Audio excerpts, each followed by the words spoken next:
আসসালামু আলাইকুম, স্বাগতম বিবিসি সংবাদে। আমি মোহাম্মদ রাকিব। আজকের সব আন্তর্জাতিক খবর নিয়ে হাজির হয়েছি। শুরুতেই জানিয়ে দিব সংবাদ শিরোনাম, তারপর বিস্তারিত। ২৪ ঘণ্টার মধ্যে ইরানে ব্যাপক হামলা চালাবে যুক্তরাষ্ট্র। ইরানের বিরুদ্ধে যুদ্ধে জড়াচ্ছে আরবের মুসলিম দেশগুলো। হরমুজ প্রণালী দিয়ে যে কোনো জাহাজ অতিক্রম করলে হামলার হুঁশিয়ারি আইআরজিসির। এবার আফগানিস্তানের মতো দীর্ঘমেয়াদী যুদ্ধে জড়াবে না যুক্তরাষ্ট্র, জেডি ফ্যান্স। করাচি কনসুলেটে পাকিস্তানিদের ওপর গুলি চালিয়েছে মার্কিন সেনারা। আসসালামু আলাইকুম, স্বাগতম জানাচ্ছি বিবিসি সংবাদে। আমি মোহাম্মদ রাকিব। এতক্ষণ শুনছিলেন সংবাদ শিরোনাম, এবার বিস্তারিত পর। ২৪ ঘণ্টার মধ্যে ইরানে ব্যাপক হামলা চালাবে যুক্তরাষ্ট্র, এমন একটি খবর বর্তমানে আন্তর্জাতিক অঙ্গনে সবচেয়ে বেশি আলোচিত হচ্ছে এবং বিশ্ব রাজনীতিতে এক চরম উত্তেজনার সৃষ্টি করেছে, যেখানে বিশ্লেষকরা মনে করছেন যে এই ধরনের একটি পদক্ষেপ পুরো মধ্যপ্রাচ্যের ভূ রাজনৈতিক মানচিত্রকে রাতারাতি বদলে দিতে পারে। আপনারা যারা আন্তর্জাতিক সংবাদ নিয়মিত অনুসরণ করেন তারা নিশ্চয়ই জানেন যে গত বেশ কিছুদিন ধরেই যুক্তরাষ্ট্র এবং ইরানের মধ্যে এক ধরনের স্নায়ুযুদ্ধ এবং পরোক্ষ সংঘাতের আবহ বিরাজ করছিল। তবে এবারের পরিস্থিতি অতীতের যে কোনো সময়ের চেয়ে অনেক বেশি গুরুতর বলে মনে করা হচ্ছে। আন্তর্জাতিক সংবাদ মাধ্যমগুলোর বিভিন্ন রিপোর্ট এবং পেন্টাগনের ভেতরের একাধিক সূত্রের বরাত দিয়ে বলা হচ্ছে যে মার্কিন প্রশাসন অত্যন্ত দ্রুতগতিতে তাদের সামরিক কৌশল নির্ধারণ করছে এবং ২৪ ঘণ্টার একটি আল্টিমেটাম বা সময়সীমার কথা বারবার উঠে আসছে, যা বিশ্বব্যাপী শেয়ার বাজার এবং জ্বালানি তেলের বাজারে ইতোমধ্যে মারাত্মক প্রভাব ফেলতে শুরু করেছে। এই ধরনের একটি সম্ভাব্য সামরিক অভিযানের পেছনের কারণ হিসেবে বিশ্লেষকরা মনে করছেন যে যুক্তরাষ্ট্র তাদের মিত্রদের নিরাপত্তা নিশ্চিত করতে এবং ওই অঞ্চলে নিজেদের সামরিক আধিপত্য বজায় রাখতে একটি চূড়ান্ত এবং কঠোর বার্তা দিতে চাইছে, যা কেবল কূটনৈতিক সতর্কবার্তার মধ্যে সীমাবদ্ধ থাকছে না। তবে আপনারা একটু চিন্তা করলেই বুঝতে পারবেন যে এই ধরনের একটি সিদ্ধান্ত বাস্তবায়ন করা যুক্তরাষ্ট্রের জন্য খুব একটা সহজ হবে না, কারণ এর ফলে পুরো মধ্যপ্রাচ্যে যে চেইন রিঅ্যাকশন বা ধারাবাহিক অস্থিরতা তৈরি হবে তা সামাল দেওয়া বৈশ্বিক অর্থনীতির জন্য এক বিশাল চ্যালেঞ্জ হয়ে দাঁড়াবে এবং জাতিসংঘের মতো আন্তর্জাতিক সংস্থাগুলো ইতোমধ্যে উভয় পক্ষকে সর্বোচ্চ সংযম প্রদর্শনের আহ্বান জানিয়েছে। ইউরোপীয় ইউনিয়ন থেকে শুরু করে এশিয়ার পরাশক্তিগুলো এই উত্তেজনাকর পরিস্থিতি খুব গভীরভাবে পর্যবেক্ষণ করছে, কারণ যদি সত্যিই আগামী ২৪ ঘণ্টার মধ্যে কোনো বড় ধরনের সামরিক পদক্ষেপ নেওয়া হয় তবে তা বৈশ্বিক সাপ্লাই চেইন বা সরবরাহ ব্যবস্থাকে পুরোপুরি স্থবির করে দিতে পারে, যার সরাসরি প্রভাব পড়বে আমাদের মতো সাধারণ মানুষের দৈনন্দিন জীবনের ব্যয়ের ওপর। ইরানের বিরুদ্ধে যুদ্ধে জড়াচ্ছে আরবের মুসলিম দেশগুলো। এটি মধ্যপ্রাচ্যের রাজনীতিতে এমন এক অবিশ্বাস্য এবং নাটকীয় মোড় যা হয়তো কয়েক বছর আগেও কেউ কল্পনা করতে পারেনি। কিন্তু বর্তমানের পরিবর্তিত ভূ-রাজনৈতিক সমীকরণ এবং অর্থনৈতিক স্বার্থের কারণে এই অসম্ভব বিষয়টি এখন বাস্তবতার রূপ নিতে চলেছে।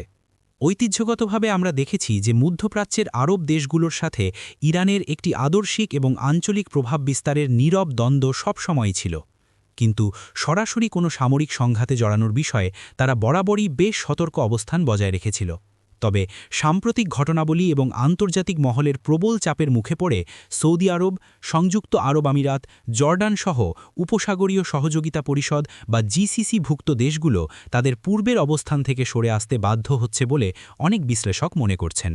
এই দেশগুলো গত কয়েক দশকে নিজেদের অর্থনীতিকে তেলের উপর নির্ভরতা থেকে সরিয়ে এনে পর্যটন, প্রযুক্তি এবং বৈশ্বিক বাণিজ্যের কেন্দ্রবিন্দু হিসেবে গড়ে তোলার যে বিশাল পরিকল্পনা হাতে নিয়েছে, একটি আঞ্চলিক যুদ্ধ তাদের সেই স্বপ্নকে পুরোপুরি ধূলিসাৎ করে দিতে পারে। আর ঠিক এ কারণেই তারা নিজেদের আকাশসীমা এবং জাতীয় নিরাপত্তাকে অক্ষুণ্ণ রাখতে এক ধরনের সম্মিলিত প্রতিরক্ষা ব্যবস্থা গড়ে তোলার দিকে ঝুঁকছে, যা পরোক্ষভাবে তাদেরকে ইরানের বিপক্ষেই দাঁড় করিয়ে দিচ্ছে। আপনারা যদি একটু গভীরভাবে খেয়াল করেন তাহলে দেখবেন যে গত কয়েক বছরে এই অঞ্চলে বেশ কিছু ঐতিহাসিক চুক্তি এবং সম্পর্ক স্বাভাবিকীকরণের ঘটনা ঘটেছে, যা আরব বিশ্বের দেশগুলোকে পশ্চিমা বিশ্বের আরও কাছাকাছি নিয়ে গেছে এবং এর ফলে তারা এখন আর চাইলেও পশ্চিমা মিত্রদের সামরিক কৌশল থেকে নিজেদের পুরোপুরি বিচ্ছিন্ন রাখতে পারছে না। হরমুজ প্রণালী দিয়ে যে কোনো জাহাজ অতিক্রম করলে হামলার হুঁশিয়ারি আইআরজিসির। এই খবরটি বিশ্ব বাণিজ্যের জন্য এক অশনি সংকেত হিসেবে দেখা দিয়েছে, কারণ হরমুজ প্রণালী কেবল একটি সাধারণ জলপথ নয়, বরং এটি পুরো বিশ্বের অর্থনীতির লাইফলাইন বা প্রধান ধমনী হিসেবে পরিচিত। আপনারা হয়তো অনেকেই জানেন যে প্রতিদিন সারা বিশ্বের মোট উৎপাদিত অপরিশোধিত তেলের প্রায় 20 থেকে 30% এবং তরলীকৃত প্রাকৃতিক গ্যাসের বা এলএনজির এক বিশাল অংশ এই সরু প্রণালী দিয়েই পরিবাহিত হয়। তাই এই পথটি যদি একদিনের জন্যেও বন্ধ হয়ে যায় বা এখানে কোনো ধরনের নিরাপত্তা ঝুঁকি তৈরি হয়, তবে বিশ্ববাজারে তেলের দাম কল্পনাতীতভাবে বেড়ে যাবে, যা সরাসরি প্রভাব ফেলবে প্রতিটি দেশের মুদ্রাস্ফীতি এবং পরিবহন খরচের ওপর। ইরানের ইসলামিক রেভলিউশনারি গার্ড কর্পস বা আইআরজিসি খুব ভালো করেই জানে যে তাদের হাতে থাকা এই ভৌগোলিক সুবিধাটি পশ্চিমা বিশ্বের ওপর চাপ প্রয়োগের সবচেয়ে বড় এবং মোক্ষম অস্ত্র। আর সে কারণেই যখনই তাদের ওপর কোনো আন্তর্জাতিক চাপ বা সামরিক হামলার হুমকি আসে, তখনই তারা হরমুজ প্রণালী বন্ধ করে দেওয়ার বা সেখানে চলাচলকারী বাণিজ্যিক জাহাজে হামলার হুঁশিয়ারি দিয়ে থাকে।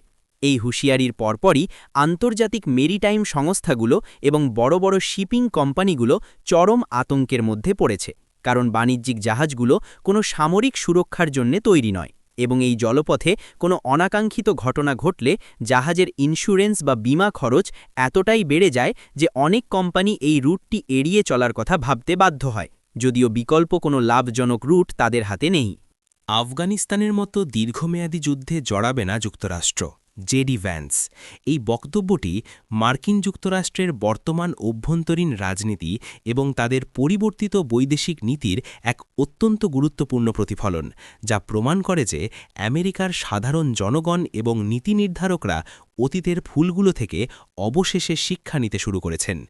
জেডি ভ্যান্সের মতো প্রভাবশালী রাজনৈতিক ব্যক্তিত্ব যখন প্রকাশ্যে এমন কথা বলেন, তখন বুঝতে হবে যে এর পেছনে মার্কিন নাগরিকদের একটি বিশাল অংশের সমর্থন রয়েছে, যারা মনে করেন যে দেশের ট্যাক্স পেয়ারদের বা করদাতাদের কষ্টার্জিত ট্রিলিয়ন ট্রিলিয়ন ডলার বিদেশের মাটিতে অন্তহীন বা ফরএভার ওয়ারের পেছনে খরচ করার কোনো মানে হয় না। আপনারা যদি আফগানিস্তান যুদ্ধের ইতিহাসের দিকে তাকান, তাহলে দেখবেন যে দীর্ঘ 20 বছর ধরে চলা সেই যুদ্ধে যুক্তরাষ্ট্র তাদের হাজার হাজার সেনাকে হারিয়েছে, বিপুল পরিমাণ অর্থ ব্যয় করেছে, কিন্তু শেষ পর্যন্ত যখন তারা সেখান থেকে সেনা প্রত্যাহার করল, তখন সেই দেশের পরিস্থিতি প্রায় আগের জায়গাতেই ফিরে গেছে, যা মার্কিন সামরিক এবং রাজনৈতিক মহলে এক ধরনের গভীর হতাশা এবং ট্রমার জন্ম দিয়েছে। বর্তমান পরিস্থিতিতে যখন মধ্যপ্রাচ্যে নতুন করে এক ভয়াবহ সংঘাতের মেঘ ঘনীভূত হচ্ছে, তখন অনেকেই আশঙ্কা করছিলেন যে যুক্তরাষ্ট্র হয়তো আবারও একটি দীর্ঘমেয়াদী এবং রক্তক্ষয়ী যুদ্ধে জড়িয়ে পড়তে পারে। কিন্তু জেডি ভ্যান্সের এই সুস্পষ্ট বার্তার মাধ্যমে এটি পরিষ্কার হয়ে গেছে যে আমেরিকা এখন আর বুটস অন দ্য গ্রাউন্ড বা সরাসরি মাটিতে সেনা নামিয়ে বছরের পর বছর যুদ্ধ চালানোর পুরনো কৌশলে বিশ্বাস করে না। এর বদলে তারা হয়তো এখন স্মার্ট ওয়ারফেয়ার, ড্রোন প্রযুক্তি, সাইবার আক্রমণ এবং কঠোর অর্থনৈতিক অবরোধের মতো আধুনিক কৌশলগুলোর উপর বেশি নির্ভর করবে। করাচি কনসুলেটে পাকিস্তানিদের ওপর গুলি চালিয়েছে মার্কিন সেনারা। এই খবরটি প্রকাশ্যে আসার পর থেকেই পাকিস্তান এবং যুক্তরাষ্ট্রের মধ্যকার দ্বিপাক্ষিক সম্পর্কে এক তীব্র উত্তেজনা এবং অস্বস্তিকর পরিস্থিতির সৃষ্টি হয়েছে, যা এই দুই দেশের ঐতিহাসিক এবং কৌশলগত সম্পর্কের ভিত্তিকে নতুন করে প্রশ্নের মুখে ফেলে দিয়েছে। যদিও এই ধরনের ঘটনা আন্তর্জাতিক কূটনীতিতে অত্যন্ত বিরল এবং অনাকাঙ্ক্ষিত, তবুও বিভিন্ন সংবাদমাধ্যম এবং স্থানীয় প্রত্যক্ষদর্শীদের বিবরণ থেকে জানা যাচ্ছে যে করাচিতে অবস্থিত মার্কিন কনসুলেটের আশেপাশে কোনো একটি নিরাপত্তা প্রোটোকল ভেঙে পড়ার কারণে বা কোনো ভুল বোঝাবুঝির জেরে এই উত্তেজনাকর পরিস্থিতির সৃষ্টি হয়েছিল, যার ফলে নিরাপত্তায় নিয়োজিত রক্ষীদের এমন একটি চরম পদক্ষেপ নিতে হয়েছে।